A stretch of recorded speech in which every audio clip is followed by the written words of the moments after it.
Nivetha Thomas கொஞ்சம் கொஞ்சமாக கற்றுக்கிட்டு அதற்கு பிறகு தன்னுடைய பையனை எப்படி படிக்க வைக்கிறாங்க, எப்படி மூவ் பண்ணுறாங்க, எப்படியெல்லாம் அவனை கூப்பிடுறதே, அந்த வாத்தியார் கூப்பிடுறதே ஜீரோ வா அப்படின்னாக்கா வருவோம், ஜீரோ உட்காரு அப்படின்னா இருக்கும், ஜீரோ எந்திரி அப்படின்னா செய்வோம்.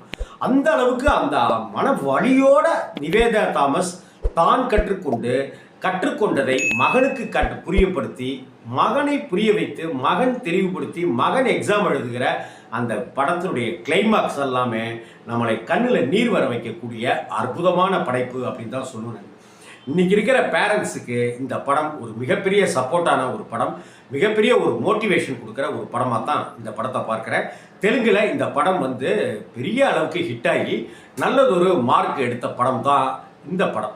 35 இல்லை, அதுக்கு மேலேயே எடுத்த இந்த 35 சின்ன விஷயம் இல்லை அப்படிங்கிற படத்தை தாராளமாக பார்க்கலாம். ஏன்னா 35 சின்ன விஷயம் இல்லை.